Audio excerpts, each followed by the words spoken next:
What's up, modern steaders? I got some time this afternoon, but I don't have any nails for my siding gun. So what I'm gonna do is I'm gonna get all this wood cut to length, so next time I run to town, I can pick up some nails for the coil gun, and we'll have all of our ceiling boards pre-cut, so we can just start putting up the boards and nailing them down.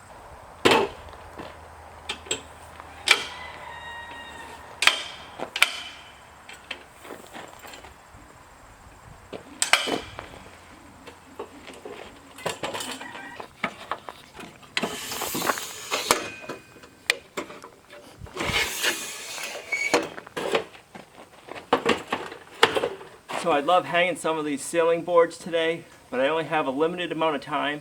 And I know if I run to Lowe's or Home Depot to get the nails, I'm going to waste at least 45 minutes, if not an hour anyways.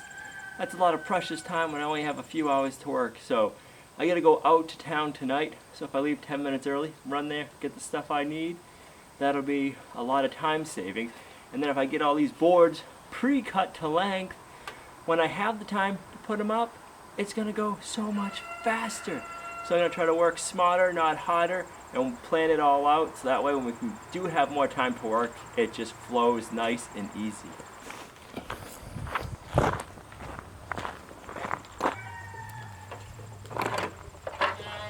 You're not going to see the very edges of my board. They're going to be where they're hitting behind the wall anyways. So if this cut is halfway straight, like this cut right here is pretty nice and straight. It's rough, but no one's going to see that. I'm only going to cut one edge. Like this is at a slight bit of an angle. That's not too bad.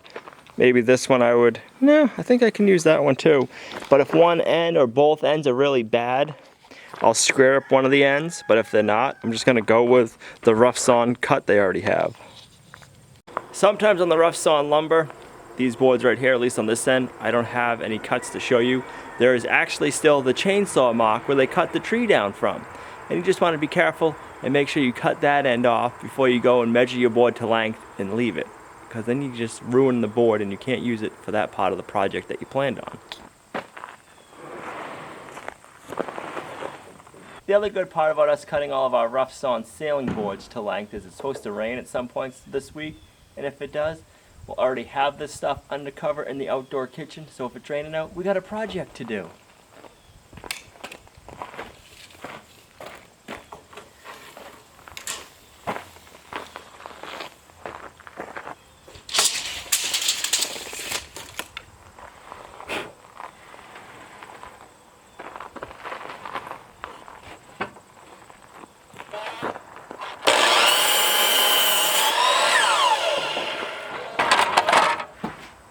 Now as I'm piling and stacking my wood, I want to be thinking about where am I going to be working. I don't want to pile my wood where I'm going to have to move it because I'm going to be working there. I'm going to pile it on this end of the outdoor kitchen, so I'm going to start on that side, and then when I get over here there'll only be a few boards left to move that'll go on the outside.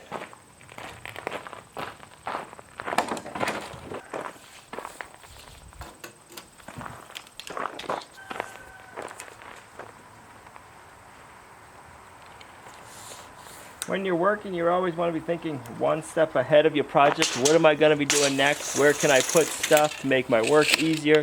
What can I do next to make my work easier? Just be thinking ahead and you'll save yourself a lot of time and aggravation.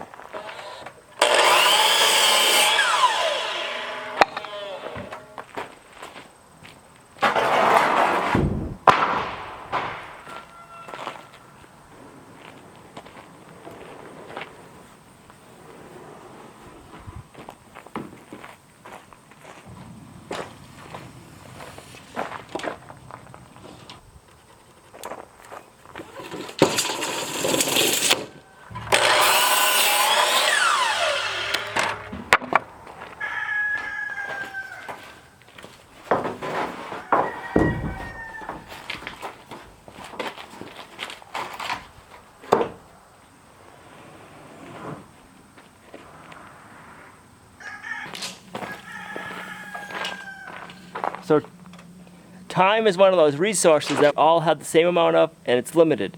That's always leaving us. We can never get it back. So I'm always just trying to think, how can I maximize and make everything the most efficiently I can, but still making it fun. I don't want to be a machine, but I want to try to get done as much as I can in the amount of time I have available.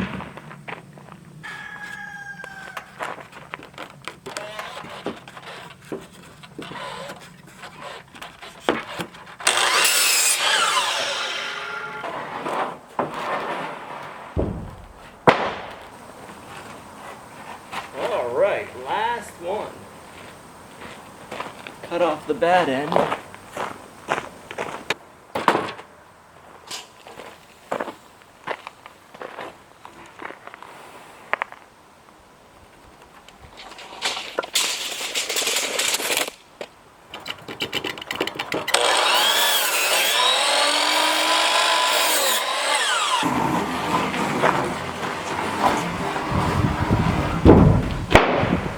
Ah, we got a nice breeze coming through. There's been a lot of questions in the comments lately asking what I do for work, my carpenter and stuff like that. Right now, I am doing construction.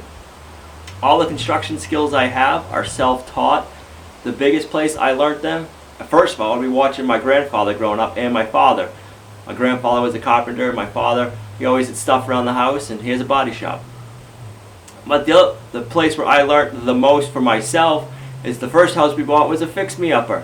And we just started doing projects. We bought tools here and there when we had the money and could afford them. And every time I was doing a project, if I needed a tool, I worked that into the budget and bought it. And that's how I have all the tools we have.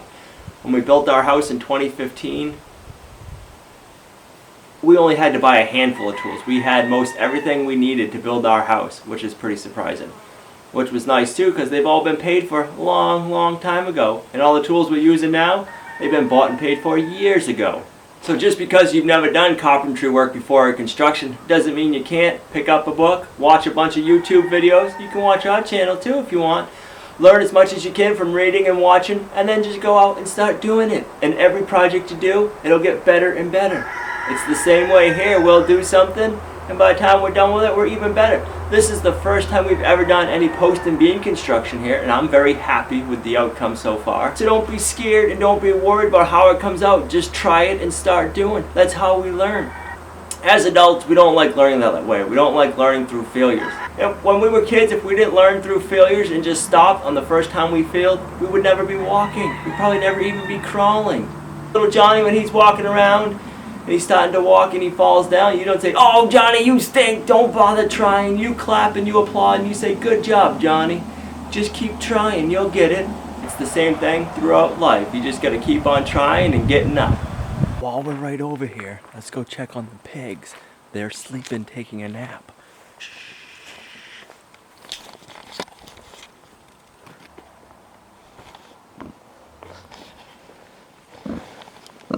Are you napping?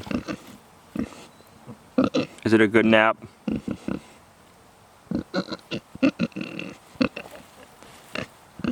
What about Spots? Spots still napping? What are you doing, Spots? You been working hard? You need a nap? Yeah. Look, they're pulling out the roots nicely for us. Talk about stump removal. Thank you, ladies.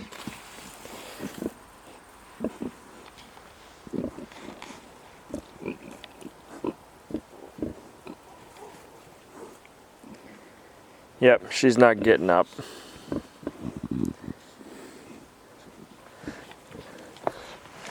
See her tongue sticking out? Ooh.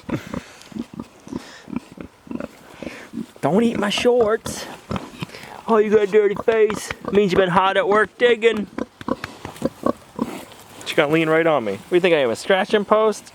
I don't think so. You're crazy.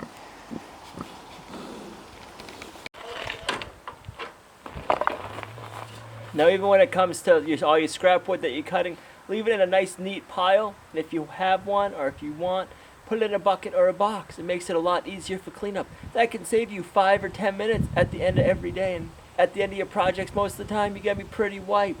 So the easiest thing to do is make it nice and neat and save yourself some time. You'll thank yourself.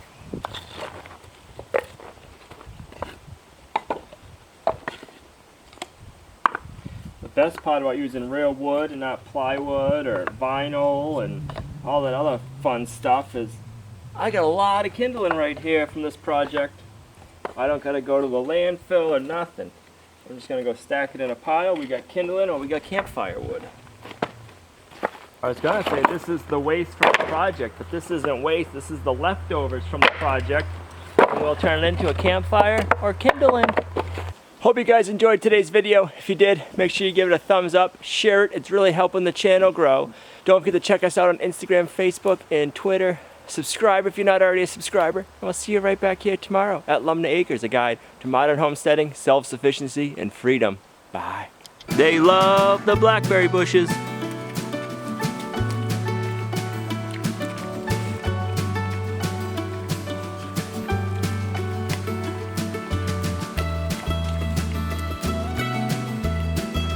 Thorns and all. It's kind of funny they choose those over the apples.